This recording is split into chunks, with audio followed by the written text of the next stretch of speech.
when it gets to a certain point, just unplug it.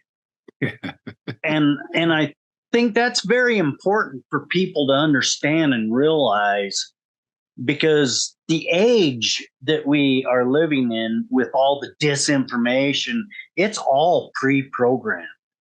You can actually see it in a lot of these chat bots that they're putting their bias into the programming. And if you watch and you're intelligent enough to understand that these forces are after your pocketbook, that's really the psychological nature behind the drive of all of this work towards AI. So I'm wondering how much of it is truly hype instead of nonfiction reality. Yeah. This is, I don't know if you did this on purpose or not, Ed, but this is one of, if not the most important question in computer science today, and probably philosophy. Okay.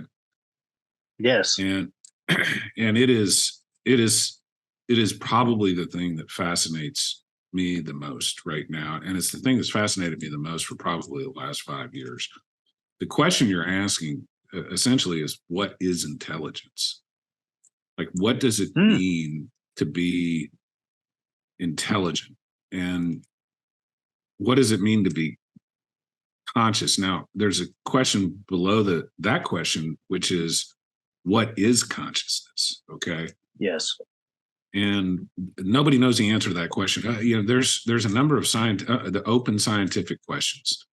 I think the most important open scientific question today, and literally nobody knows the answer to this question, is, what is consciousness? Like, why is it that this sense of being a self, this self-awareness, why does this arise out of basically a hunk of meat that's sitting in your cranium? Like, how's that possible? What is that? Is there an evolutionary reason for that? I'm not really sure.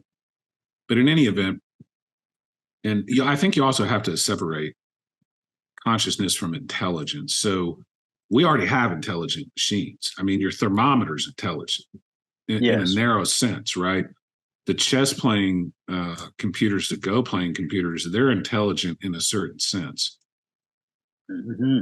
But what most people in my fields consider artificial general, what they consider like true machine intelligence, is the phrase is called artificial general intelligence, and that basically means being human.